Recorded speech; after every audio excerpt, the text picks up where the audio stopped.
This video is brought to you by our partners at Parimatch. Right then, it is the Manchester derby, and for the first time in a few years, it might actually mean something. There might actually be a lot at stake here. Manchester United win, and we actually close the gap on Manchester City and actually make them catchable in the league after Christmas. Now, that's not something I ever thought I'd be saying this season, but here we are. And after what happened earlier in the season, we have to do it. Let's look at the situational preview of where we're at with both sides then. So United's recent head-to-head record with Manchester City is awful. 3 successive defeats in the Premier League, and we've conceded 12 in total in that. As many as we've conceded in the previous 12 meetings with City combined. If we lose this, it'll be the first time since November 2014 that we've lost 4 successive Premier League Manchester derbies. Since and including our win over Liverpool in August, no team has won more points in the Premier League than Manchester United. We have won 11 of 15 Premier League games, and we have drawn 2 and lost 2 as well in that time. In all competitions, United are on an 8-match winning streak, and it is our best run since January 2019 in Ole Gunnar Solskjaer's first 8 games in charge of the club as a caretaker. And we haven't won 9 in a row since January 2017 under Jose Mourinho. So January is a good time for us to start putting runs together, it seems. And it'd be nice if we could start to put a real run together now and extend the run that we've had under Erik ten Hag. If Manchester City lose this match, they'll have already equalled their Premier League tally of defeats from last season with 3. They have dropped 8 points in their last 8 Premier League games. They've got 5 wins, 1 draw and 2 defeats, as many as they've had in their previous 16 league games before this run, where they had 13 wins, 3 draws and 0 defeats.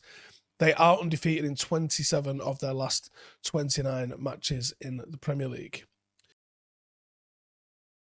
How do they play? I mean, surely we all know by now, right? Pep has never strayed, really, not truly anyway, from the 4-3-3 formation.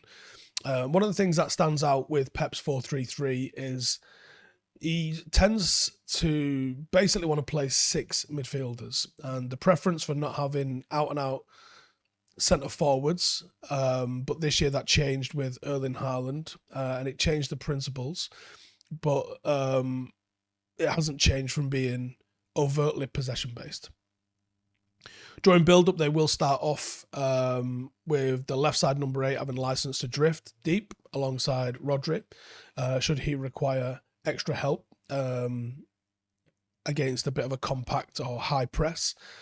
When they advance, the fullbacks invert, the 8 pushes on, and they set into their attacking shape.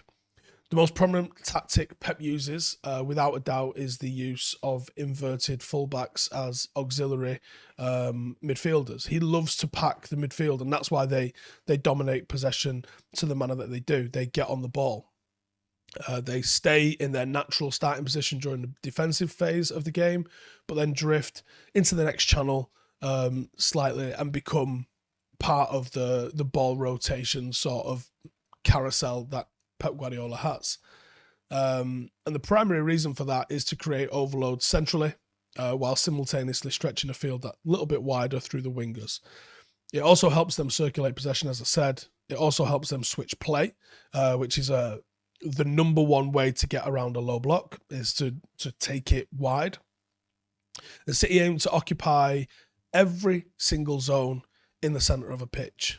You see them do this often throughout a game, Cancelo being a lot more natural than Kyle Walker is at it, although Walker's still pretty good at it. And they will look to seek numerical advantages, whether that's centrally or even down the side when they're in the final third and they're trying to attack. And the introduction of Haaland to the team has allowed them to be a little bit more direct. They don't have to build up and get 3 or 4 passes inside the box now. They can start hitting Haaland from a little bit further out, which is very useful against low blocks when you can't actually physically get the ball any closer to the goal because the entire opposition is just camped on the edge of their box. Cool, we have a plan B, and the plan B is pop it over the top, pop it up high to the big absolute cyborg that they've got in the mixer. Predicted 11 for City. I think they will go with Edison, Lewis, Stones, Akanji, Cancelo, Rodri, De Bruyne, Gundogan, Mahrez, Haaland, and Grealish. The star man can only be Erling Haaland. 27 goals in 23 games for City. It's pretty good. The tally is 7 more than any other player playing for a team within European top 5 leagues. The next best is Kylian Mbappe, PSG. He's got 21 goals in 16 Premier League appearances. He averaged a goal every 62 minutes in the competition so far. That's quite good. Of all the players who've scored 20 league goals in history, the next best all-time for minutes per goal is Aguero, which is 108 minutes, which is a full 46 minutes more than Haaland. He is lightning quick, he is powerful, he is strong, he is sharp, in behind or in the box. He can finish with his left, his right, or his head. He is a machine, and he scores goals. The United 11 that I go with,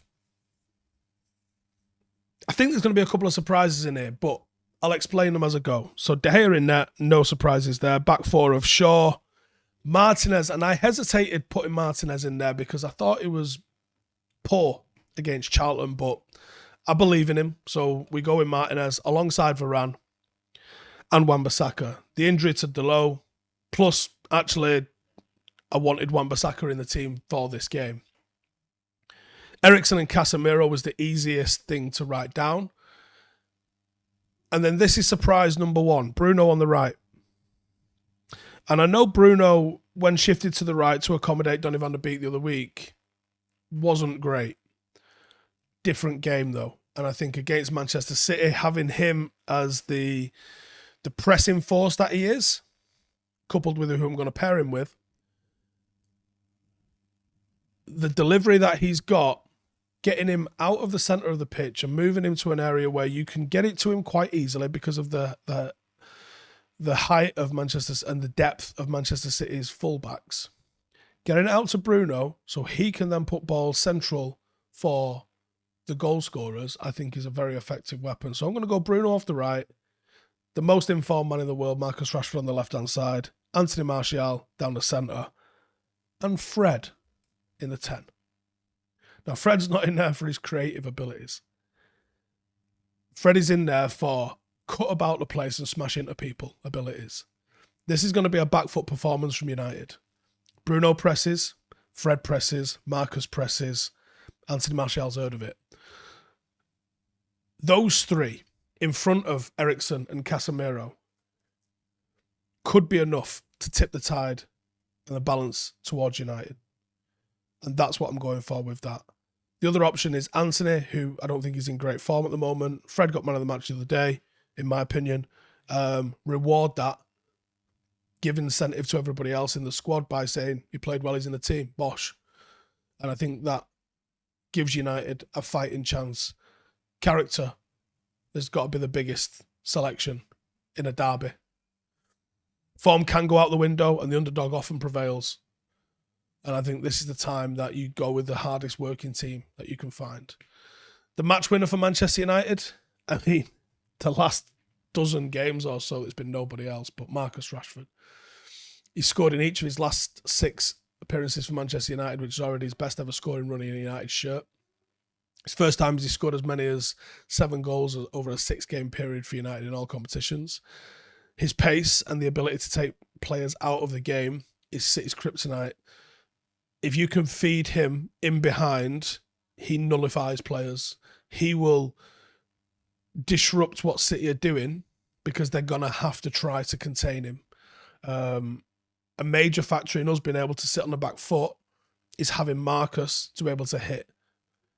You've got to transition well in these games, and the way you transition well is have people... Here's the ball to look for. Casemiro or Eriksen into that channel, in behind the left back, in behind the right back and right side centre half. That is the spot where you stick it, and that is the spot where Marcus Rashford attacks. Marcus Rashford 1v1 with Edison, you're going to see it tomorrow. I guarantee it. He is a big game player. He has scored a lot of goals against City. He is the man of the moment. oh my God, if he keeps this run going against this Manchester City team, who does he need to prove it against then? So how do you beat them? Touched on it just then. Counter-attack and transition. City are going to have more possession than all of their opponents. That's what they do. It will be the same against United. It will not be different against United. They have a much stronger spine than almost everyone that they play. But United's spine is getting there. The two partnerships that we've got in central midfield and centre of defence has to be respected. And we should be able to defend better against City when they have the ball. United will then use the likes of Eriksen and Fernandes to start quick attacks once players broken up. And the one player that they're looking for should be Marcus Rashford on his toes. City can be got at defensively in this transition. It's obvious, but it's also an obvious weakness. You have enough quality in that to start to hurt them. But you've got to be clinical because the opportunities won't be... You're not going to have 12, 13 opportunities in this. You might get 3 or 4. And you're going to have to be clinical when you do. And then if you can get an early goal against them, it takes the pressure because they will pile forward trying to get back in the game. And then you just sit there, patiently wait for the next mistake. Bruno Fernandes in and out of possession could be a match winner on his day because the distribution on the transition is essential. And I think the way I've moved him off to the right-hand side takes him out of the congestion of the centre of the pitch. City like to be centrally, vertically strong, and the space for City is behind the fullback. So, as we know, the way to break down a low block is by switching it from side to side, and a way to break against a team that's pushed up high is also to go from side to side. You can go vertically very quickly. Like if you go from Casemiro to Marcus and he can get into the box from there, sweet. But if you can go to Bruno on the right-hand side, just inside their half, and he can switch it to Marcus, what you're going to see is all of the players are going to initially start to transition over towards where Bruno is, leaving even more space.